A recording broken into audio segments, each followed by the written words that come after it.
Good morning friends, मैं Shankarlal Chauhan, lecture of political science, Shri Shyam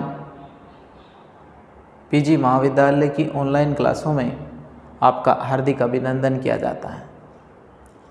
प्रिय छात्रों, जैसा कि हमने पूर्व के अंतर्गत भारतीय राज्य व्यवस्था के अंतर्गत भारतीय संविधान के प्रमुख महत्वपूर्ण बिंदुओं का अध्ययन कर रहे थे, हम मौलिक अधिकारों के संदर्भ में पढ़ रहे थे। मौलिक अधिकार में हमने ये पढ़ा था कि मौलिक अधिकारों का सर्वप्रथम उद्भव कैसे हुआ था, मौलिक अधिकार किस प्रकार अस्तित्व में आए और उनको लोकप्रियता कैसे मिली। हमने पूर्व के वीडियो के अंतर्गत ये समझा था, ये पढ़ा था कि मौलिक अधिकार की विचारों की उत्पत्ति सबसे पहले किस देश में हुई थी और इस उत्पत्ति के आधार पर उन्होंने अपने संविधान में किस प्रकार स्थान दिया। उस स्थान देने के बाद उनको लोकप्रियता कैसे कैसे मिली।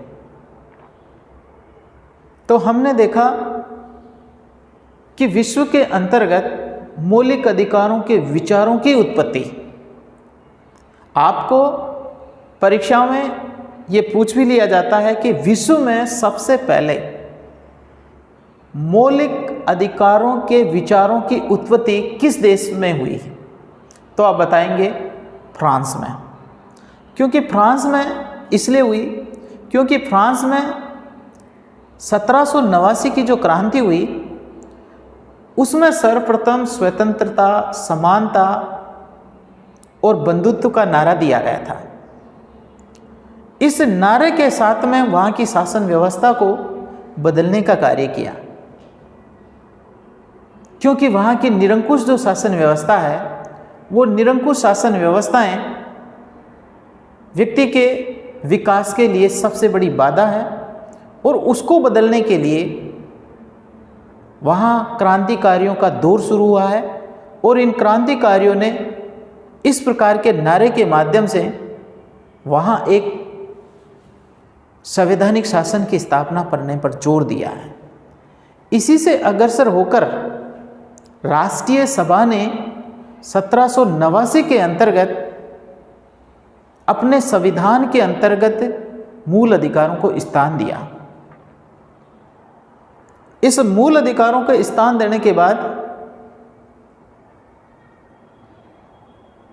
अमेरिका के संविधान ने 1791 में अपने मौलिक अधिकारों के अंतर्गत 10 संशोधन व्यक्ति के स्वतंत्रता के संबंध में 10 अधिकारों का एक घोषणा पत्र तैयार किया। ये अधिकारों का घोषणा पत्र अमेरिका के द्वारा किया गया। उसके बाद में ब्रिटेन का जो मैग्ना कार्टा है 1215 के अंदर, उस मैग्ना कार्टा के अंतर्गत अधिकारों का वर्णन किया गया और उसके बाद 10 दिसंबर 1948 में संयुक्त राष्ट्र संघ के द्वारा अधिकारों का एक घोषणा पत्र तैयार किया। इस घोषणा पत्र के अंतर्गत वो सार्वलौकिक रूप से पूरे विश्व में मूल अधिकारों का प्रावधान कर रहे हैं। इस प्रकार विश्व के अन्य देशों ने भी मौलिक अधिकारों को अपने अपने संविधानों के अंतर्गत स्थान देने का कार्य किया। इस प्रकार हमने मुख्यतः ये जो प्रश्न है कि सबसे पहले जो मौलिक अधिकार हैं वो फ्रांस में आए, फ्रांस के बाद में ये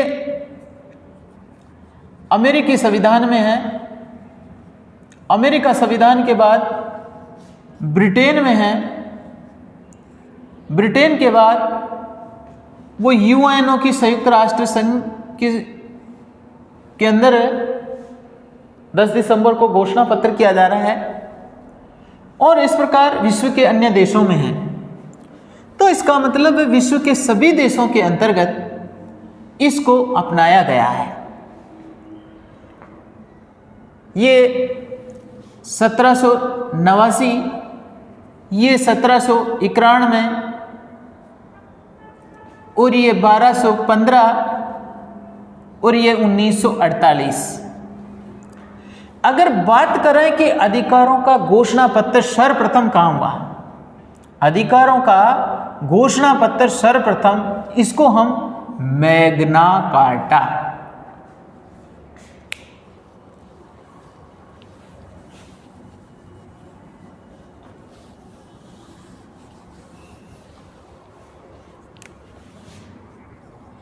ब्रिटेन, फ्रांस, अमेरिका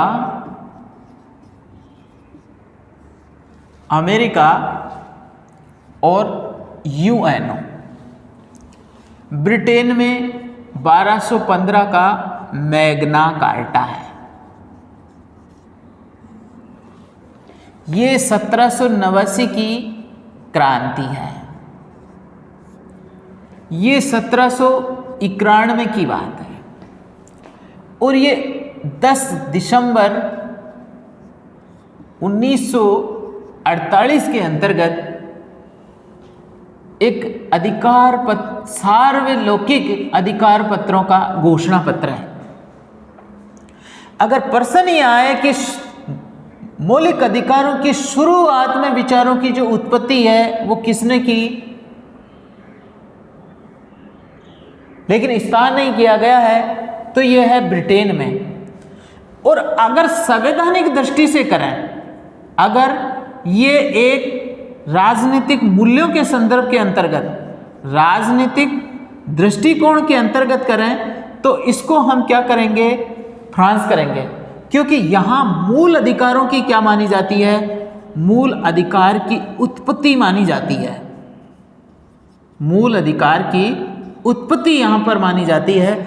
ये अधिकारों का, यहाँ पर अधिकारों का निर्माण हो रहा है, अधिकारों का घोषणा पत्र है ये। और ये अमेरिका ने इसको क्या बनाया है, लोकप्रिय बनाने का कार्य किया है। और यहाँ पर विश्व की अंतर्राष्ट्रीय संस्था के द्वारा यहाँ पर इसको क्या दी है, मान्यता दी गई है।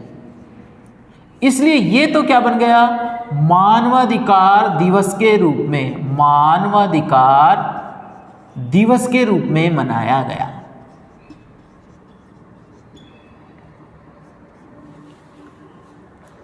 यहां पर प्रतियोगिता परीक्षा की दृष्टि से यह सबसे बड़ा महत्वपूर्ण प्रश्न है। अगर हम भारत के संदर्भ में बात करें, भारतीय संविधान के संदर्भ में करें कि भारतीय संविधान के अंतर्गत मौलिक प्रावधानों की स्थिति क्या है और भारतीय संविधान में इनको मौलिक अधिकारों की स्थिति कहाँ से ली गई है और इसकी स्थिति किस प्रकार से शुरू हुई है, तो इसको है कि अमेरिका के संविधान से मौलिक अधिकारों को अपनाया गया है। और ये भारतीय संविधान के भाग 3 में अनुच्छेद 12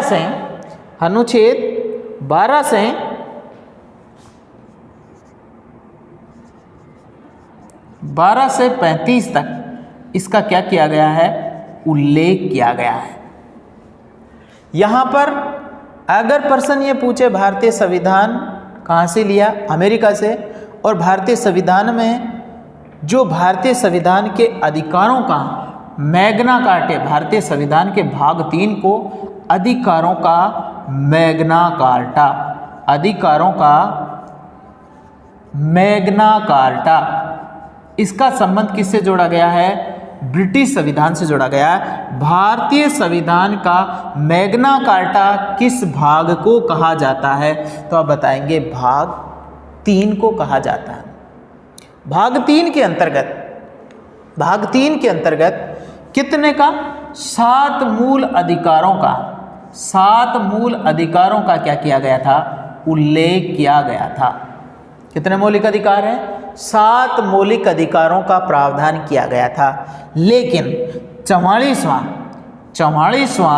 संविधान संशोधन, 44वां ध्यान देना, 44वां संविधान संशोधन, ये 44वां संविधान संशोधन हुआ था, वो हुआ था 1989 के अंतर्गत। इसमें क्या किया गया था, संपत्ति के मौलिक अधिकार को, संपत्ति के मूल अधिकार को हटा दिया गया है, मूल अधिकार को हटाया गया, संपत्ति के मौलिक अधिकार को हटा दिया गया है।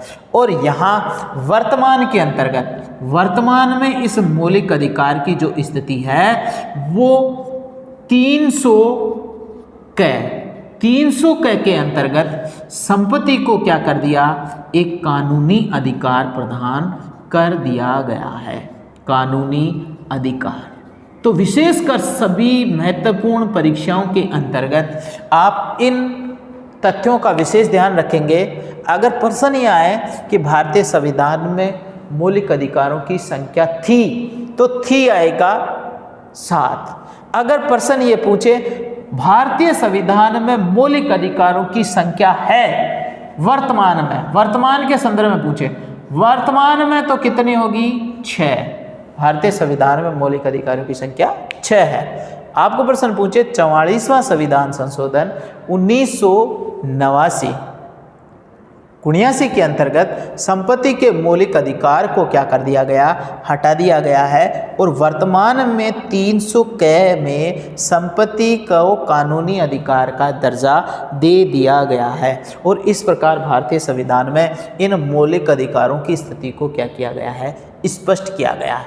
तो देखिए ध्यान में रखना, ये क्रम पूछ लेता है, यहाँ पर क्रम पूछ लेगा, यहाँ पर आपको इस भारतीय संविधान में इसकी स्थिति को उल्लेख कर लेगा।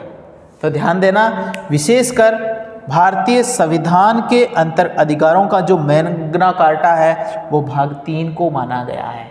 किसको माना गया, 3 को माना गया है। और इसके माध्यम से आप क्या कर सकते हैं, इसको पूरी तरह से, विशेषकर परीक्षा की दृष्टि से, प्रतियोगिता परीक्षा की दृष्टि से ये बड़ा महत्वपूर्ण बिंदु है। अब हम देखेंगे भारतीय संविधान के अंतर्गत जो मौलिक अधिकार हैं उनमें क्या प्रावधान किया गया है।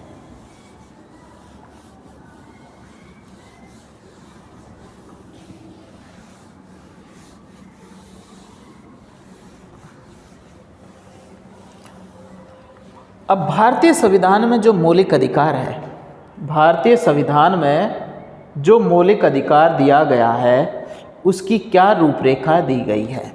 तो देखिए, इसका सीधा सा एक सूत्र है, समस्त शोध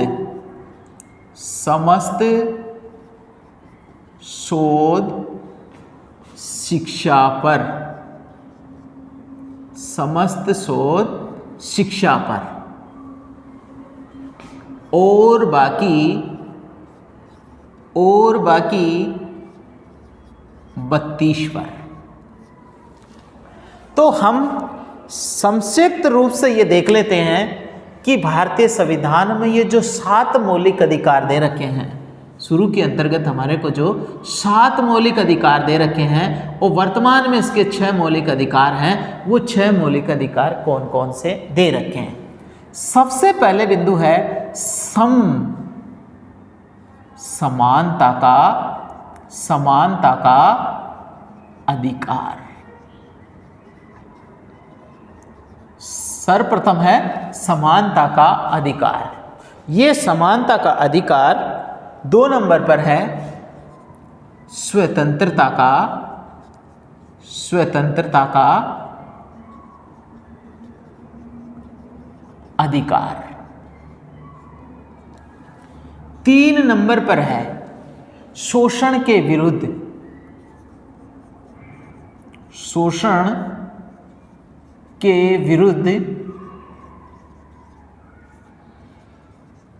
अधिकार। 4 नंबर पर है शिक्षा धार्मिक स्वतंत्रता का अधिकार, धार्मिक स्वतंत्रता का अधिकार।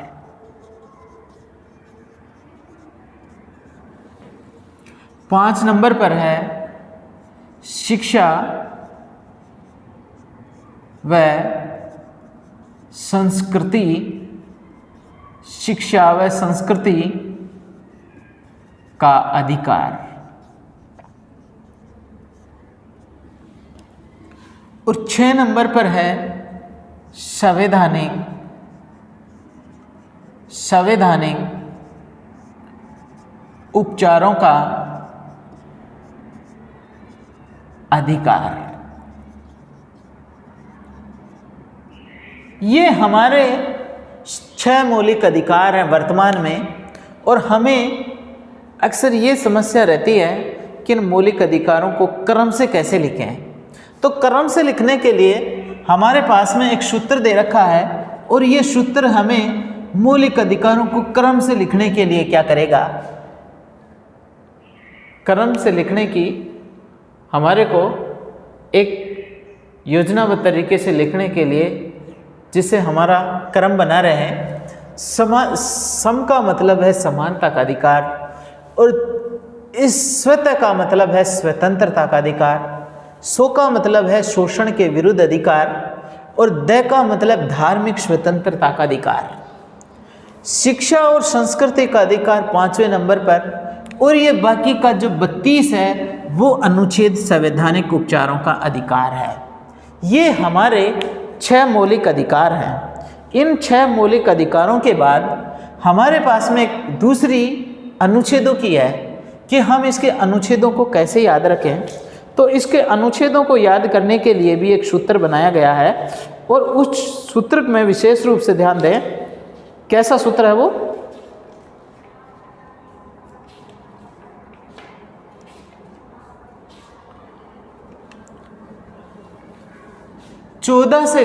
अनुच्छेद 14 से लेकर अनुच्छेद 14 से 18 तक समानता का अधिकार है। अनुच्छेद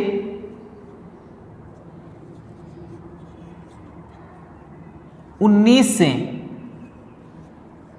19, 21, 22 तक अनुच्छेद 22 तक स्वतंत्रता का अधिकार है। अनुच्छेद 23 और 24, अनुच्छेद 23 व 24 में शोषण के विरुद्ध अधिकार है, और अनुच्छेद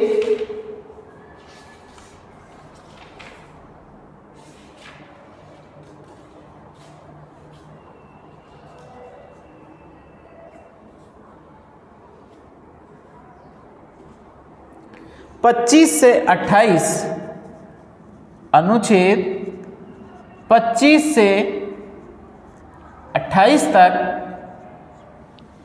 धार्मिक स्वतंत्रता का अधिकार है, और अनुच्छेद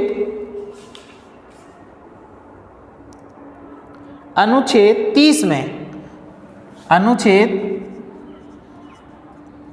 में शिक्षा और संस्कृति का अधिकार है, और अनुच्छेद 32 ये संवैधानिक उपचारों का अधिकार है। ये टोटल अनुच्छेदों की बात हो गई। अब अनुच्छेदों को भी हम क्या कर सकते हैं, एक सूत्रबद्ध तरीके से इसको क्या कर सकते हैं, अपनी याददाश्त में डाल सकते हैं। इसके अंतर्गत 14 से लेकर 18 तक, इसका मतलब 4 अनुच्छेदों में है। ये 19, 20, 21, 22 ये 4 अनुच्छेदों में, 23 और 24 ये 2 अनुच्छेदों में। ये 4 अनुच्छेदों में और ये एक अनुच्छेद में। समानता का अधिकार और स्वतंत्रता का अधिकार 14 से लेकर 18 तक। समानता का जो अधिकार है 14 से लेकर 18 तक 4 अनुच्छेदों में है। 19 से 22 तक, 19, 20, 21 और 22 इसके अंतर्गत 4 अनुच्छेद हैं।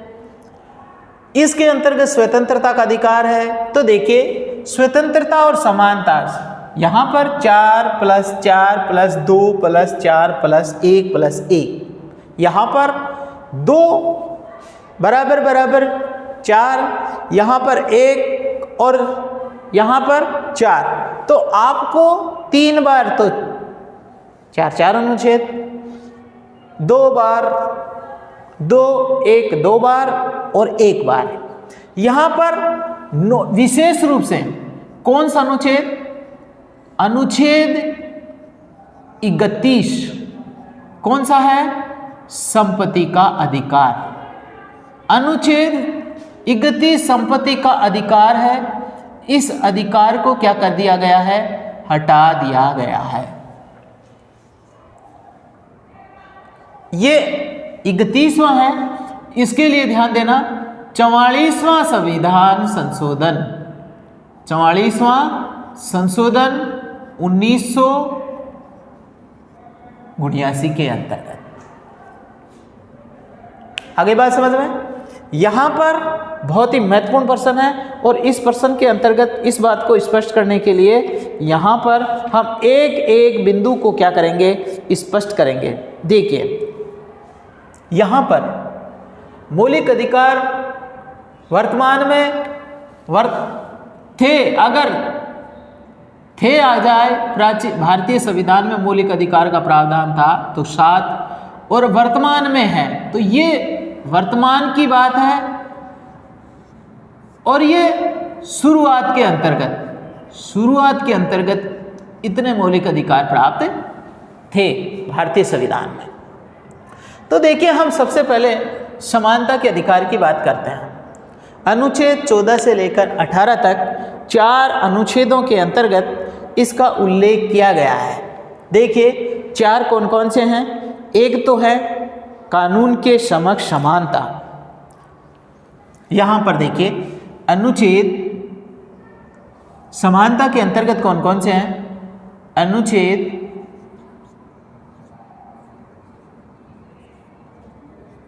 14, 15, 16, 17, 18।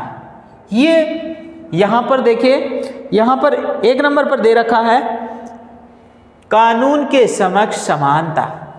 1 नंबर पर है कानून के समक्ष समानता। कानून के समक्ष समानता, कानून के समक्ष समानता की बात कर रहा है अनुच्छेद 14। 15 है अवसर की समानता। अवसर की समानता अनुच्छेद 15 के अंतर्गत विशेष रूप से किसको शामिल किया गया है? जो सामाजिक भेदभाव का क्या कर रहा है? अंत कर रहा है। सामाजिक भेदभाव,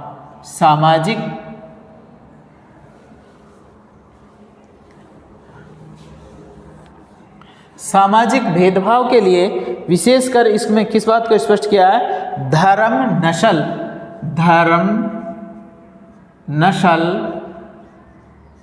धर्म के आधार पर, नस्ल के आधार पर, जाति, लिंग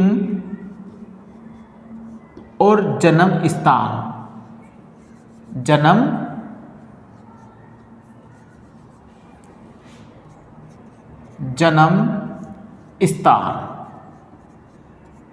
के आधार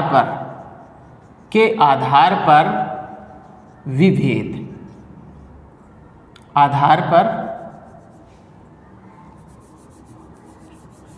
जन्म स्थान के आधार पर भेदभाव को निषेध, आधार पर भेदभाव को, भेदभाव का निषेध।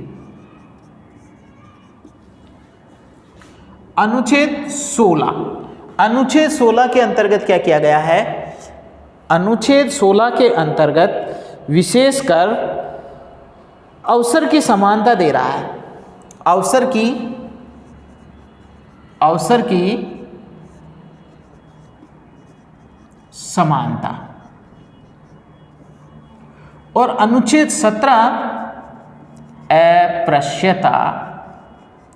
अस्पृश्यता का अंत।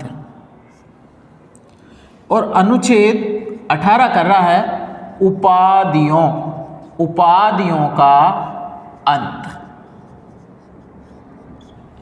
यहां पर सबसे महत्वपूर्ण बात है समानता के अधिकार अनुच्छेद 14 से लेकर 18 तक। और 14 से 18 तक हमारे इन चार समानता का विशेष दर्जा दिया गया है। कानून के समक्ष समानता अनुच्छेद 14 के अंतर्गत, ध्यान देना, धर्म, नस्ल, जाति, लिंग और जन्म स्थान, मतलब 1, 2, 3, 4 और 5, ये जो अनुच्छेद 15 है, अनुच्छेद 15 है, पांच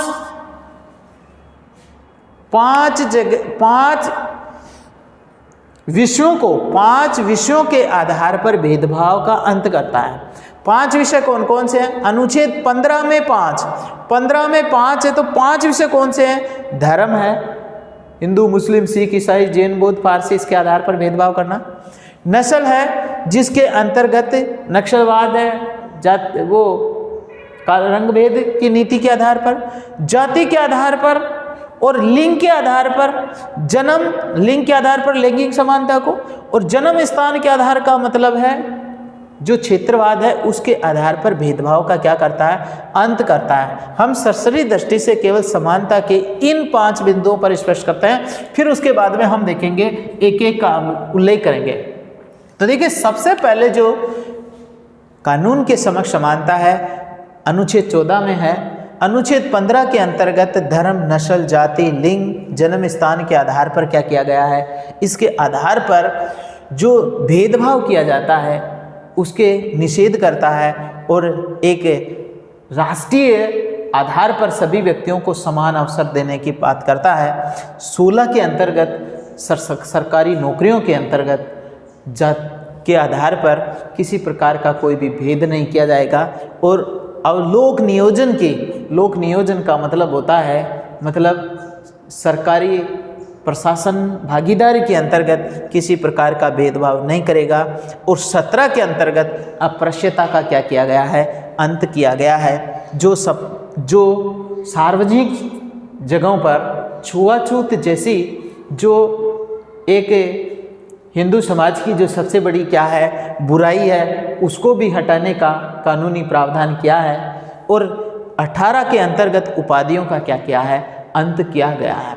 तो आपको कई बार परीक्षाओं के अंतर्गत विशेष रूप से ये जो क्रम है वो भी पूछ लेता है। अनुच्छेदों में किसी भी अनुच्छेद को पूछ लेगा और साथ साथ के अंतर्गत जो ये भाग है उसमें भी किसी एक को स्पष्ट करा देता है कि अस्पृश्यता का अंत बहुत सी परीक्षाओं के अंतर्गत विशेषकर कानून के समक्ष समानता किसमें दी गई है? अनुच्छेद 14 के अंतर्गत अस्पृश्यता का अंत विशेषकर अधिकतर परीक्षाओं के अंतर्गत इस प्रश्न को पूछा जाता है। उपाधियों का अंत 18 में किया जाता है। और हम अब इसको एक एक बिंदु को हम यहाँ पर क्लियर कर रहे हैं। आप देखेंगे अनुच्छेद 14 है। अनुच्छेद 14 के अंतर्गत कानून के समक्ष समानता दे रखी है। देखिए, कानून के समक्ष जो समानता है, कानून के समक्ष जो क्या दे रखी है? समानता दे रखी है। ये कानून के समक्ष जो समानता दे रखी है वो लोकतंत्र का सबसे बड़ा आधार है। लोकतंत्र का सबसे बड़ा आधार किसे माना गया है? लोकतंत्र का सबसे बड़ा आधार, ध्यान देना। और ये विशेषकर प्रश्न ये भी पूछा जाता है कि लोकतंत्र में सबसे बड़ा, लोकतंत्र का सबसे बड़ा आधार, लोकतंत्र का सबसे बड़ा आधार क्या है? सबसे बड़ा आधार समानता है, और उस समानता को किससे स्पष्ट किया गया है? कानून के समक्ष समानता के माध्यम से स्पष्ट किया गया है। तो भारतीय संविधान में सभी व्यक्तियों को समान संरक्षण देने के लिए इस प्रकार का प्रावधान किया गया है। और इसमें विशेष कर क्या किया गया है कि जो भी क्या किया गया है, जो भी स्थापना के लिए, इसकी स्थापना के लिए ये जो देन है, ये देन कहाँ से है? ब्रिटिश संविधान की देन है। ये ब्रिटिश संविधान के द्वारा कानून के समक्ष संविधान का प्रावधान किया गया है। ये कहाँ से लिया गया है? ये शब्द कानून के समक्ष समानता का मतलब कानून के नज़रों में सभी लोग क्या होंगे? समान होंगे। और इसके माध्यम से, अनुच्छेद 14 के माध्यम से इस प्रकार सब पर समान रूप से कानून को लागू करने की बात कही गई है। इसके साथ साथ जुड़ी हुई जो दूसरी बात है वो कानून का समान संरक्षण है। एक नंबर, कानून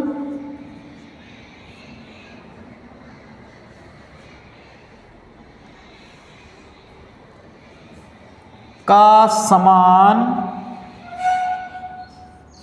संरक्षण, कानून का समान संरक्षण, ये बातें अनुच्छेद 14 के अंतर्गत एक तो कानून के समक्ष समानता और 2 नंबर पर कानून के समक्ष समान संरक्षण। ये ब्रिटिश संविधान